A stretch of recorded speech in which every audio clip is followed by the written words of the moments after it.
under age 17, I'd highly recommend you closing out this video because of the R-rated content. And for part one of this message, check out our video library at Church Electric because it'll be important to get a foundation about how we got to this point in the 12 Brushes with Death story. We're now picking up at the 6th event, and if you remember part one of this message, I was very sad from getting divorced and breaking up the small family that my two sons had seen for about 5 years. So in my attempt to find someone to marry and help me raise the boys, I began dating around like crazy. I must have had 4 or 5 sexual relationships before this 6th one happened, and it was about 5 years after becoming a Christian, but I really wasn't that great of a Christian at all, and really backslidden. I learned how dangerous it was to sex around with someone that was separated and not yet fully divorced. I was dating a woman that had actually been separated, but she was living with her ex at the same time in the same home. And I thought it was a strange arrangement, but nonetheless, I was on a quest to find a wife and, in essence, a surrogate mother for my sons. And this redhead was beautiful, but maybe she was the one for me, I was thinking, okay? Boy, I could not have been more wrong in my cloudy judgment of the situation. You see, folks, sexual sin causes you, causes me, anyone to have cloudy thinking, make wrong decisions, and sometimes those decisions can lead to dire consequences, even death. After only a couple months, this relationship dissolved, just like they all do, and apparently she had a reconciliation with her husband, possibly even under duress. One day, after this, I was jogging at a local high school track and my sons were playing close by, and when all of a sudden I was confronted and I turned around and there was this very large, very jealous husband that wanted to teach me a lesson. And let me tell you, that was a lesson that really will be burned into my memory forever. And I'll take that to the grave for sure. The Bible teaches us in many places that the sovereignty of God may choose to use evil for his purposes and plan, either for us directly or for a nation. And one example is found in Revelation 17:17, and I think it applies here. So, before I could even figure out who this big dork was, I received a devastating punch to my right eye socket, and I turned around to get away. I tried to run, but quickly he caught me, grabbed me, and started smashing my face into the infield of that track area. Fortunately, it was grass, and my nose didn't break. I was crying out, but this guy said, "Listen, I am your God," he said. In retrospect, how interesting it was that God, or an evil spirit, put these words in this man's mouth as he was finishing up his dirty work. After just a few seconds, he stopped, and I looked up. Shockingly, he was nowhere to be found. I got up and quickly grabbed my boys and drove to the police station. And this is where I actually saw a small miracle. I left my boys in the car briefly because I was stupid and in a state of shock. Anyway, I went inside to tell the desk sergeant what had happened. And this freak show arrived out of nowhere and was standing right next to me. Then I spoke through that open window at the police officer and I said, "This is the man who did this to me," because my face was all swollen, my nose was all bloody. And for some reason, I didn't stay there to wait for a response because I was worried about my sons in the car. Then this big fool came outside right after I got inside the vehicle and literally began taunting me through the window. But I was so distraught, I couldn't really hear anything he was saying. It was just all kind of muffled. Even though I was a greatly backslidden Christian, I bowed my head and began praying, "Oh Lord, protect me. Oh Lord, save me from this man. Oh Lord, what have I done?" Not more than a couple seconds later, I lifted my head to hear and see an officer standing outside of my car, telling this violent man something like, "Stop, put your hands behind your back." Then I noticed that they were cuffing him and bringing him inside the police station. One key point I'd like to make here is that when I prayed in a desperate time, even as an adulterous sinner, and I know I shouldn't have been messing around with that separated woman, but amazingly and undeservingly, my Lord and my God came to my rescue at the exact time that I needed him. I could have lost my life out on the field, been stabbed or shot or whatever. It was a time of day where no one was around at the track. Or I could have been harmed, even shot right through the window of my car, right there in front of the police station. But instead, I got away with just a real bad eye injury. Not necessarily a blinding, but it could have been. And it took a full year to recover from this accident. After I had surgery in both of my eyes years later, I now have 20/20 vision.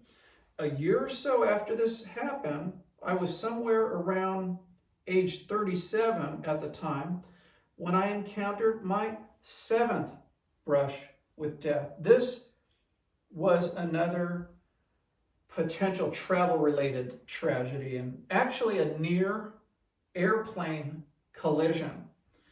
The flight was departing. I was on the plane, of course, and we were on the runway about to take off and traveling at about 200 miles an hour, ready to leave the ground.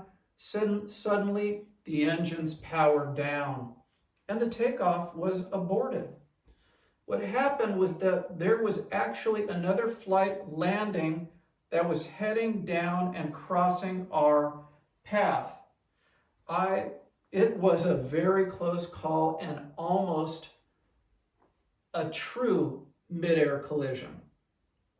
What was amazing to me, however, was how very few passengers seemed to notice or even say anything about what had happened.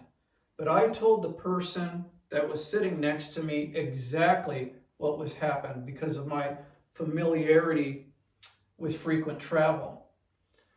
Anyway, shockingly, the captain did not have the guts to go on the loudspeaker to say a single word about why we never took off. He just taxied to another runway and managed a successful takeoff finally. This was one of many cover-ups within the air traffic control industry, and I was almost a victim to another tragedy. Now, the 8th time that I came close to dying was about 12 years ago, after I had moved back to Las Vegas for a brief period of time. And looking back, that was a big mistake. This may sound strange, but this city is so filled with evil spirits and evil beings. And when you mix that concept with your own sins, my own sins, I ended up experiencing 3 additional times where I almost lost my life. So at this time, I had some extra money and I thought I'd open up a wine bar. Even though I was a Christian, it didn't matter much to me because I was backslidden and still focusing on my flesh instead of on a solid spiritual side. And I had the crazy idea, however, to combine Christianity and an Italian mobster theme into the wine bar. I didn't listen to my friends that they were saying how it was like trying to mix oil with water. I just pressed on and started looking for ways to integrate the two, trying to think of ways that I could be a witness to those drinking wine. So stupid of an idea, but nonetheless, no one could tell me otherwise. Hard head that I had. I had already purchased all the art and the decorations for the place, and even signed a letter of intent to the property manager, the leasing agent. I told them that I wouldn't be moving forward until after the waiting period for the liquor license. That's when part of the trouble started. I had this crazy idea to place scriptures on the wall regarding how wine is mentioned in the Bible and kind of doing some quoting there. I had remembered how the Apostle Paul wrote to Timothy to take a little wine for his stomach's problems, and I therefore began a biblical quest to find more scriptures. As a side note, after the incident, after this had all happened, I found out that wine in the Bible was far different from the bottles of wine, let's say Cabernet, for example, that we can purchase today in current times.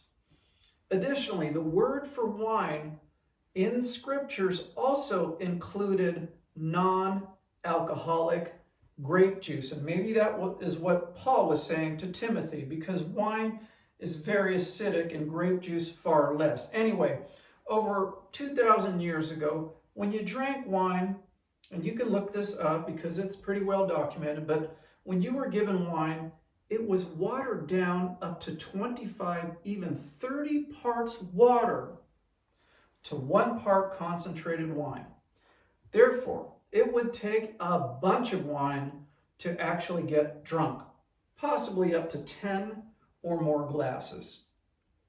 Now, there were exceptions to this rule, however, but this was usually done by deviant people or the drunks of that day, which may have diluted the wine only 2 or 3 parts of water. Maybe they drank it in full concentration. I don't know. But back to my 8th brush with death. I was sitting in my living room, reviewing my concordance to find wine-related passages to put in scripture on the walls. But every time they were only indirectly related to any benefits, but more importantly, they pushed to the negative side, okay? And they were references to the bad results related to wine intake, I should say.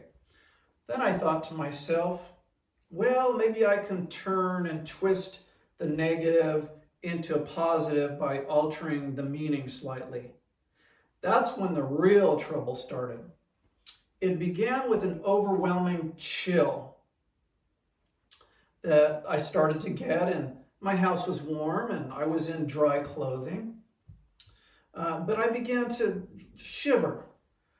Suddenly the chills got real bad and I had to make my way to the bedroom, and I fell on my bed because I couldn't stand up any longer. Immediately, it turned into convulsions. I went into a fetal position, my legs locked up, and I was shaking like I had never experienced before. It was extremely painful, by the way, and my legs hurt for days after that. And then I called out to my son. I hadn't lost consciousness yet, so I was able to do that, and I begged him, please pray. At the same time, I began to yell out. I had no idea, though, really what I was saying. I was just kind of mumbling stuff. After about 5 minutes of this extreme condition, miraculously, my son had stopped praying, lifted his hand off my chest, and I began to recover. To say the least, this was an extremely scary event.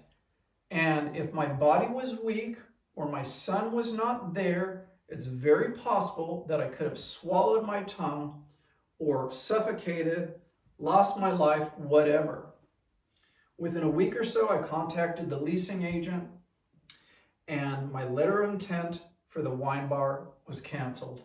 One of the key reasons that I know this was God's hand telling me that wine in the scriptures did not mix with true Christianity or any positivity. One of the main reasons why I understood this was all from God is because after I got up from the bed, I saw my cell phone on the floor and I picked it up. And there was a text message on it addressed to no one.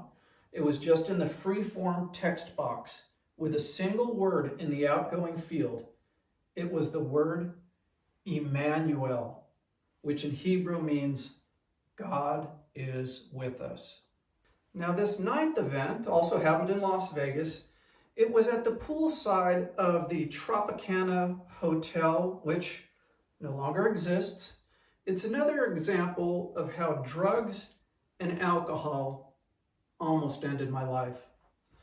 I had just gone through a divorce and I was feeling horrible, even self-destructive. I thought I'd enjoy the day at one of Las Vegas's premier pools, and if you've ever seen a picture of the old Tropicana pool, it was wonderful. So I foolishly prepared for it and I ate some cannabis chocolate, and I also took either 10 or 20 milligrams of Valium. After I had arrived at the poolside, what they call a day bed, I topped everything off by drinking a tall beer real fast.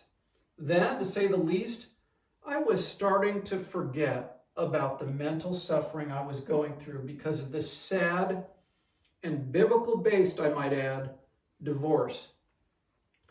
I was really feeling good and very high.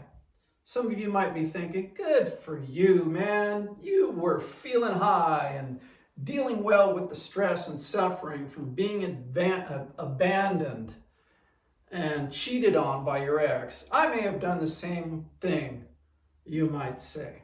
Well, when I finish the story, you will probably undoubtedly change your mind. So, I was enjoying the sun on this day bed, and I realized I didn't have any water after drinking that beer and eating a couple appetizers, and it was over 100 degrees outside, and I didn't have any shade, so I got up to get some water. This was when I started to get dizzy and feel dehydrated. Interestingly, I did this before going into the pool to cool off, which was my first choice, but my throat was just so dry and I had to get water first. The goal was to get a couple glasses of water, bring them back to my lounge area, then get in the pool and enjoy the buzz that I was beginning to become extremely intoxicated from. This is where my memory fails me. Before I knew it, there was someone behind me kind of holding me up. Apparently I had passed out twice, and one of the pool attendants was talking to me and helping me stand up again. Within a couple minutes, I was better, and the paramedics arrived, and they took my pulse and said it was extremely shallow, and they had urged me to go with them to the hospital. I vehemently refused. Nothing was going to ruin my day, even though I had passed out. So I walked back to the daybed and started thinking about what had just happened.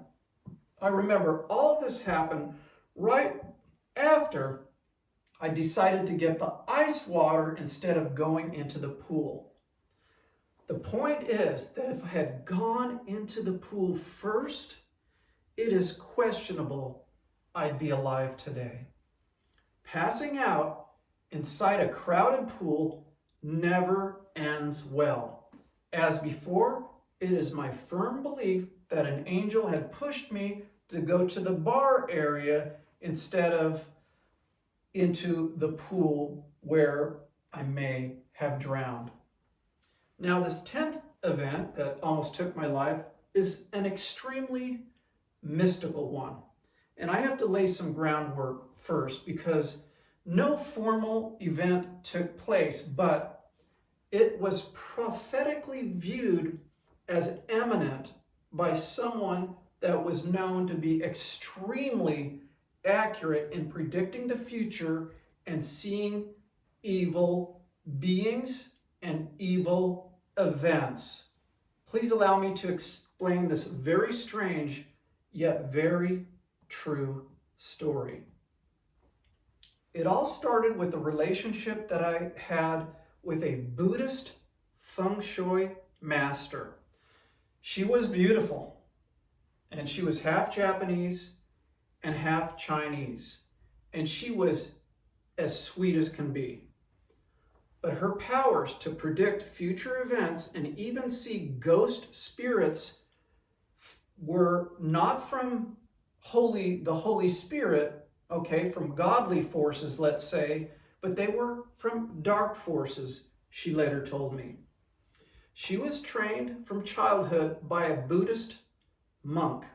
When she was a young girl visiting the temple with her mother one day, a visionary monk saw a spirit within her and told her she was a chosen child. He then surprisingly handed her a lo pan and told her to go home and begin learning it. You can look up an image of the lo pan if you like. Now, if you know anything about the lo pan, you'll realize it's a highly complicated spiritual tool. To the untrained eye, it just looks like an elaborate Chinese compass with inscriptions written on many circular dials that rotate around the center compass. There is nothing like it, so like I said, you can pull up an image to understand more about what I'm about to say. So these several concentric dials that spin in either direction tell stories to the trained eye, sometimes even predictions. Suffice it to say, it's extremely complicated with regards to meaning and the appropriate alignment of the dials. I used to have one in my home when I was a Buddhist, and if I could sum it up briefly, it's a combination of a compass that focuses on magnetism in the earth and also a strangely designed Ouija board along with an evil spirit detector. So when my girlfriend took this device home as a little girl, she thought to herself that it would take years to figure out how to use it. The uncanny truth here is that the following morning, when she woke up, she picked up the lo pan and understood everything from the inscription on the dials to what the colored dials meant, how to align them and utilize them as a spiritualist or prophetess. Her ability to see into the future far surpassed anything that the lo pan would provide, however, and it was probably a spirit that was living inside her that moved her mind to see things. And may I add, it was most likely an evil spirit because she wasn't a Christian at the time. Let me give you at least 2 or 3 examples and then how this all relates to my brush with death. When visiting a client's house one time, after being called to do a feng shui cleansing and blessing, she had her lo pan with her, and the center dial started spinning. Now, this is something that's extremely rare, but she was given a vision that the house was built on a burial ground, which she later found out in this area that it was built on an Indian burial ground. So this next story related to my girlfriend was it's kind of frightening. Let's just put it that way. So if you have a weak stomach, you might want to fast forward 3 or 4 minutes. Anyway, another time she was called to a small Buddhist temple where just one monk and one nun lived. And these Buddhists were seeing ghostly apparitions. And that's why they had called her. On her visit, She was descending a stairway with her partner and visibly saw two beings or opaque ghosts standing next to a mirror. By the way, many people will tell you that ghost images cannot appear or show up in the mirror. That is wrong. Anyway, she was going down these stairs and she saw these apparitions. After questioning the monk that lived in that room, he told her that at night, one of these female spirits was laying on top of him in a sexual way. Okay, so my girl went upstairs, okay, and began interviewing the nun. Noticing the kitchen workers, she asked how many people lived or worked in the home. Her guess was about 3 or 4. The nun said it was just her and the monk that lived downstairs. Then my girlfriend looked up and said, well, then who is that over there working in the kitchen? Unsurprised, the nun looked at her and said it was the spirits that lived in the house with them. Here's another brief story to further validate her abilities without the need to use the lo pan, the bagua, or even the lo shur. This was a pure prophecy, and I could give you at least 2 or 3 more examples, but we don't have time for that now. Anyway, she had a husband and wife couple that were some of her Chinese friends. And one day the husband called and said the wife never came home from work the night before. He was very worried and knew this would have never happened under normal circumstances.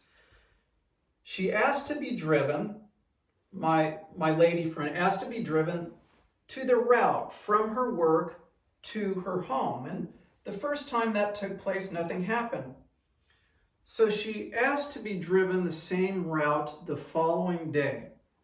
While they were driving, she pointed to a perfectly intact fence and she said, "Stop the car." And she noticed that there was a pond in the distance past the fence. Then she said, "That is where you will find her." Sadly, after the police arrived, they found this lady inside her submerged car inside this large pond. Truly a tragic story. The strange part of this is that nothing was disturbed. The fence was not run over, and the grass and dirt showed very little evidence of car travel. Now, I give you all of that introduction to lay the foundation of why this brush with death is so valid, because it was actually her own prophecy of my death, her death, and one of my sons that was living with me. The background behind this prophecy had its roots in a business venture that she had with the wrong people about 6 or 7 years before all this happened. Maybe it could have been as recently as 5 years before all this happened. Apparently the business venture, which included the purchase of a building and land, never transpired because of a legal issue. My girlfriend remained in possession of the property. Then she sold it and used the money for survival because she didn't have a job.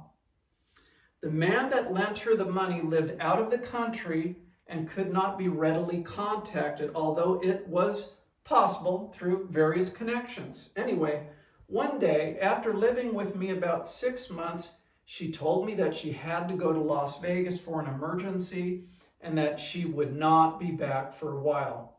I never saw her after that. But when I did speak with her a couple years later, she said that 2 men had held a knife to her aunt's throat, demanding that she pay them the money that was owed to their boss that was living in Asia.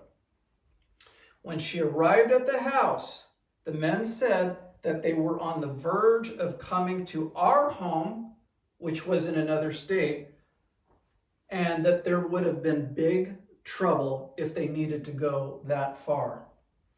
The prophecy or the vision that she had was an image of 3 dead bodies in the front yard with sheets covering up their faces. Kind of makes me cry just talking about this. And I'd like to add, this was another one of my major blunders, dating a woman that was still married, even though her husband lived overseas and she had been separated for 10 full years. There is a very high probability that God almost allowed a tragedy here because of my sexual sin. And the result for me was a very real brush with attending my own funeral, believe it or not. Now, this 11th event was even closer and more severe of an encounter with potential death. I was driving my new Mustang GT from the Salt Lake City area toward Denver, and I was caught in a freak snowstorm. I was forced to drive one of the most dangerous cold weather freeways in the country toward the Denver area. It was I-90 through Wyoming. I checked the weather, and although it was going to be in the low to mid 30s, there was no forecast for snow or ice storms. And anyway, when I was approaching Cheyenne, Wyoming, however, I noticed a flashing sign, something like railroad crossing arms or gates, and they were blocking the freeway.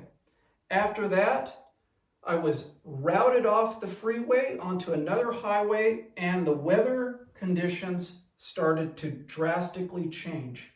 It was not supposed to snow, but suddenly snow started to fall. And after I had exited this interstate, I was heading southbound on a southbound highway toward Denver. Shortly after that, however, I saw one of these overhead freeway signs that said, "Warning, winter storm advisory. Need for chains," or something like potentially need chains. So I thought it was a mistake and maybe left over from the previous day when it had snowed, but you know, I was at the point of no return, so I just kept going. After about 20 minutes, I ended up briefly on I-25, and suddenly it began to snow pretty bad. Let's say at a rate of over an inch every 20 or so minutes. I knew the 2-wheel drive Mustang that I was driving couldn't handle that type of road condition because it only had about a 4-inch clearance between the road and the undercarriage. And this is when I started to get scared. Google Maps started to malfunction from the storm and from the location I was at, and it ended up routing me off of I-25, and I was routed onto this narrow 2-lane road that was snow-covered, and it eventually came to an end. At this point, there was over 6 inches of snow on the ground, and the Mustang was starting to have problems navigating the road. Soon, there became whiteout conditions. I'm not sure where the edge of the road even was at this point. Then I was routed onto a gravel road where I started to severely lose traction and began to start sliding backwards slightly in an area that was filled with hills. I made a quick decision to turn around because I was starting to get stuck, and the snow was now at about 8 inches deep. Fortunately, I made it to an intersection, but I did not know which way to turn. It was kind of an isolated area with no cars in sight. Now, it was, at this point, complete whiteout condition. I felt that any way I turned would end up in a disaster because the car was almost unable to drive anymore and was skidding every time I accelerated. That's when I began to pray in my mind, okay, not out loud this time. asking God for a small miracle. It was just a brief prayer filled with great fear. And I looked up, miraculously, about 50 yards away, I saw a snowplow in the distance.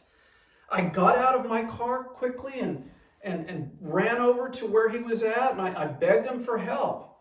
And let me tell you, this was nothing short of a mini miracle, because there was no way of seeing where the road was anymore, or even if the storm would engulf me and I'd be left there to freeze to death. So fortunately, the snowplow came over to where I was stuck, and it was in a nick of time. Almost like I found an angel out in the middle of nowhere. Amazingly, the snowplow operator cut a 12-mile path to get me to the next road where some other snowplows were running.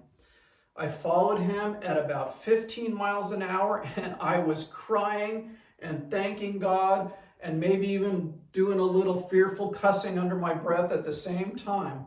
But I was very worried that I'd get stuck again. Eventually, I got on that road and I located I-70 eastbound, which was my goal from the start, and I eventually located I-70 East, which was the road I needed to find all along so I could get to my hotel, which was actually another couple hours down the freeway. Suddenly, I was faced with another section of road that was extremely dangerous. I had to climb a large, high overpass to get onto the snow-covered freeway, but when I got to the top of the overpass, tragically, that particular eastbound section was closed because of the deep snow. Here I am in a sports car that had a 4-inch clearance, trying to navigate through about a foot of snow, and the fear became so intense at that point because I had to make a very dangerous U-turn at the top of this overpass where there was a 100-foot drop down to the freeway below. Through another small miracle, I was able to accomplish that U-turn without slipping off the bridge, but sadly, I had nowhere to go at this point. I was completely blocked from any route forward, but I was able to get onto the freeway going in the opposite direction, which was fortunately open. And within a couple miles, I located a small hotel to stay at. But when I thought I was out of danger, another scary obstacle started to bring even more fear. I was already traumatized from driving over 90 minutes in a low clearance rear wheel drive sports car that was nearly incapable of such travel. But now I was faced with a hilly hotel driveway. It must have been about a 7% angle, and it was nearly impossible to see exactly where that driveway was. It's just another area that it was a whiteout. And I didn't know if there was concrete barriers or whatever, because that too was covered with over a foot of fresh snow. Honestly, it looked impossible to enter. No clear pathway, but I had no other option at the time, okay? And it was 100 yards to the top of this, more or less. So I gained some speed and I hit the driveway at about 30 miles an hour, all the while crying and fishtailing and sliding from side to side. The snowplow was the first miracle. Being able to navigate that U-turn on that high overpass was another small miracle. And I tell you, this was a third miracle right here, because how I made it to the top of that hill, I'll never know. With all the stress, I vaguely remember that entire 100-yard climb. Later, I thought to myself, could this have been another angel pushing me up the driveway that was just not supposed to be able to be climbed, or let's say be traveled on with a car like mine? Later that evening, when I was watching the news, I found out it was the worst November snowstorm in 25 years for Denver at that time of year. It ended up snowing for 20 hours, and there were accumulations in excess of 3 feet. Undoubtedly, if the snowplow never showed up, it's highly unlikely I'd be alive today. Now let's move on to the last and possibly the closest I've ever come to near certain death.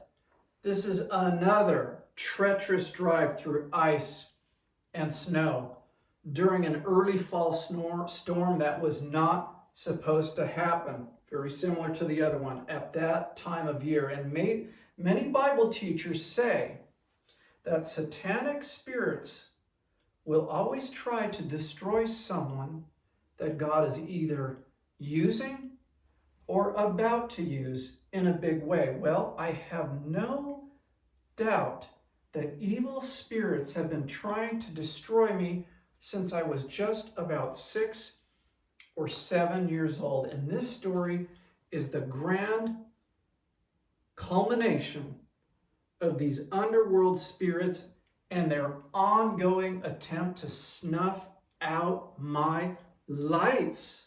To begin, I was driving a 120-mile stretch of I-80 East from Salt Lake City to Laramie, Wyoming, and beyond. I'd like to clarify that from late fall through the end of the winter, this is one of the absolutely most dangerous stretches of interstate in the United States. On this occasion, I was not in a Mustang, but in a small 4-wheel drive truck.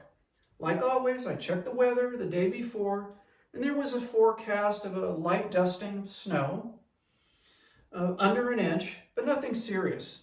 But in the morning, however, I awoke to a scary sight of over 3 inches of fresh snow covering the roads and the truck I was driving. I had already made plans, and I had to be somewhere at a certain time, so I had no other choice than to hit the road and hope for the best. So I entered this dangerous section of I-80 East, and things looked okay for a while. In fact, for the first hour, there was even less snow, maybe only about 1 inch or so, and just a moderate amount. I was able to drive through it, no problem, with my truck. That was until I hit a little icy, dangerous town in Wyoming called Rock Springs. You can look that up on the map. Then suddenly the road was covered with more snow, but worst of all, there was at least 1 inch of black ice covering the entire freeway from the previous night's storm. Every single lane had black ice with nowhere to hide. In your mind's eye, I'd like for you to imagine the iciest road you've ever driven on, then double or triple that to visualize what I encountered. Just after passing Rock Springs, I saw another overhead sign that said, "Speed limit 45 miles an hour." I thought that was a mistake and maybe left over from the previous night again. But regardless, I slowed down from about 65 to 50 or possibly 55. But within 15 minutes, I crossed over a bridge and the truck fishtailed so bad that I thought it was going to overturn. Obviously, this was extremely frightening, and it shook me up pretty bad. So after that, I didn't drive over 35 or 40 miles an hour, or I would begin spinning and fishtailing again. At that point, all I could say out loud was, "Protect me, Jesus. Protect me, Lord. Save me, God. I was driving completely on black ice from Rock Springs to Laramie, and the skies turned very dark with more snow starting to fall on an already dangerous interstate, and I wasn't even halfway there yet. Very few trucks were bold enough to travel on this interstate, and not a single car in sight. The freeway honestly should have been shut down, but it must have been overlooked, or maybe the conditions were so bad that the road crews couldn't arrive to shut those freeway gates with the flashing lights. And if you've ever been on I-80, those are in various areas along that particular interstate. So I saw another freeway sign shortly after this, and this sign said high winds up to 60 miles an hour for the next 12 hours. I didn't realize it at first, but now, along with dangerously losing traction from the ice, the winds were beginning to push my truck around slightly.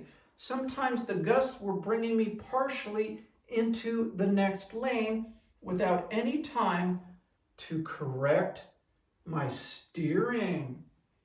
Additionally, I had to endure large semi-trucks that kept veering into my lane while I was passing them. The stress and fear became overwhelming. All I could do was drive slow and call out to Jesus, begging him for protection. If you've ever driven this stretch, this 120-mile stretch, I say, of I-80, you'll remember that you must pass over 3 mountain ranges, each having the same name with a sign at the top that says something similar to Continental Divide, elevation 7,000 feet. When it's snowy weather, like what I was going through at the time, after you reach about 6,000 feet, that section of the mountain has a climate all its own. Extremely dangerous with more snow and ice, very close to whiteout conditions. I even experienced the wind blowing so strong, about 60 miles an hour, that the snow was falling horizontally across the road. At each of these 3 mountaintops, where the Continental Divide signs were, you'd see scores of trucks in a rest area on the right side, these semi-trucks parked, waiting for the weather to clear. Sadly, and almost tragically for me, I didn't have the luxury of a sleeper cab and 150 gallons of fuel to wait out the storm. Plus, it lasted for 2 days, and I would have died in the cold waiting for help because my fuel would have run out for sure. So I kept going, and I slowed down to a crawl of just 20 miles an hour. I had no other options, and I was literally at the proverbial point of no return, because if I turned around, the overpass had no snow plows, and it would have been even more dangerous because of the incline. And if I actually made it to the other side of the interstate, it would have been just as bad with the same conditions, and there was no help in sight except from the Lord himself, and I needed him badly at this point. Occasionally, the semi-trucks that I passed seemed like they were demon-possessed and wanted to run me off the road. For example, I would begin passing them on the left, and they would move over into my lane and crowd me almost into the icy shoulder. This didn't happen just a few times, but I can't count how many times this happened, maybe up to 40 or more times. I was threatened with losing my life in an icy crash, And added to the high winds, I can honestly say this road was virtually impossible to drive without becoming a fatality.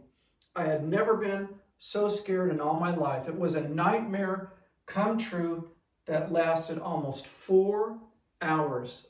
Additionally, there were so many slanted inclines that I thought for sure I was a goner. For example, not only did I have to climb mountains in a truck that could barely handle it, but at times there were slanted angles up to 6 or 7% of a graded slope.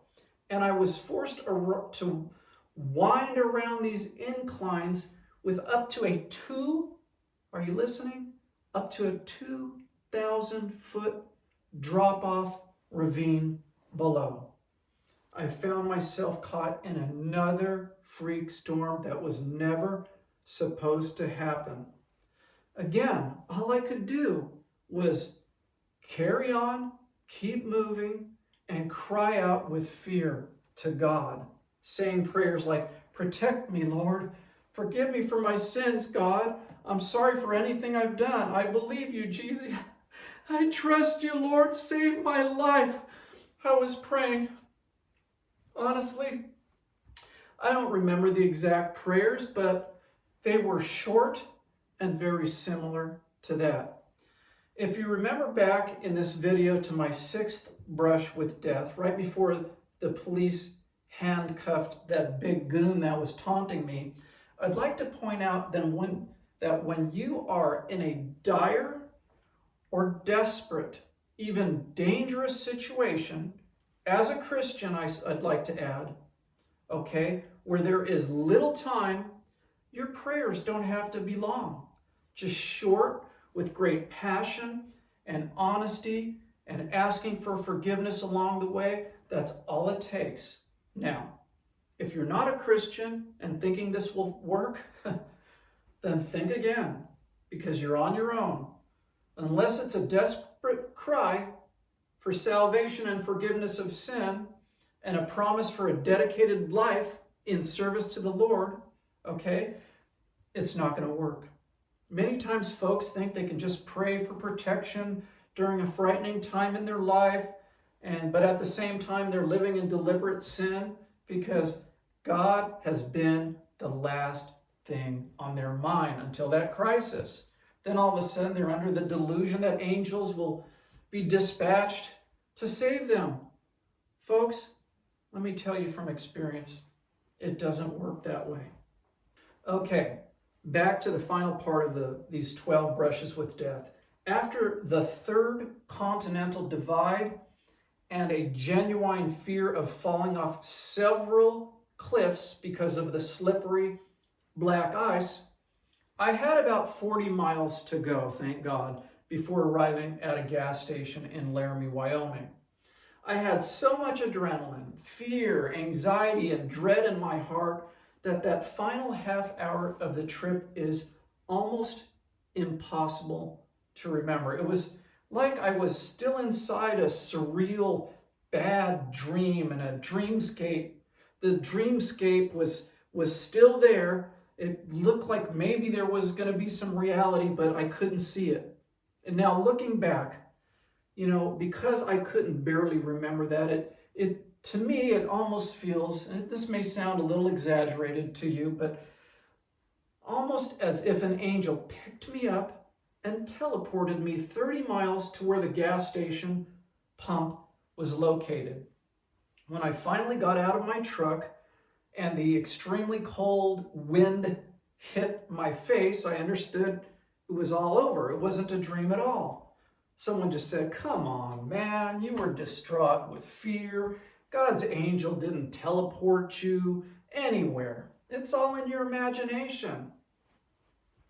Well, you can think that if you want, and maybe that could be the case. I'll grant you that, but when I snapped out of this nightmare, I was sitting at a gas station and it felt like I had just woken up, shocked. I was still alive and parked there in safety. One point I'd like to make here is that although I was a Christian at the time, I had just finished another one of my sex before marriage relationships and had not attended church or a real Bible study in years, nor even touched my own personal Bible. But God saw my ending and the time had not come yet. So when the roads were the most dangerous and life seemed to be hanging on a thread, I called out to the one true and powerful God, the only God I felt could rescue me, and of course Jesus. To this day, from this event, the one before, and the many others I just described, I still suffer from PTS. And I have decided, however, not to take any meds for it, not even a beer. I'm now totally dedicated to the Lord, totally drug-free, completely alcohol-free, and I've been celibate for almost a year, with no desire to mess around with any of those things that have gotten me close to passing away or even killed 12 times that I've just described. Before concluding, I'd like to talk statistics for a moment and how it's a stunning miracle I'm alive today. If you've ever studied the statistics surrounding the occurrence of multiple dissimilar events, you'll understand that each occurrence has a probability, meaning a chance for survival in my case here. For example, the 120 miles through black ice could have only had a 7 to 10% chance for survival. The storm that I described before that, when I was in my Mustang, could have only maybe had a 20% chance for survival. But when that's combined with the black ice storm, the two would have dropped my chance to survival to possibly be 6 or 7%. Now, compound that with the probabilities associated with the 10 other events that I spoke about in both parts 1 and 2 of this presentation, and any smart statistician would say the fact that I'm still alive today is a statistical anomaly. In essence, I'm a dead man walking, and I don't mean someone walking from death row to the gas chamber. Rather, a free man in Christ that fills his very life. And every moment of the day is a miracle, because by many accounts from intellectuals that know this type of subject matter a lot better than any of us, 98 to 99%, they would say, of all people would have never survived all 12 brushes with death. 3 or 4 maybe, but not a dozen.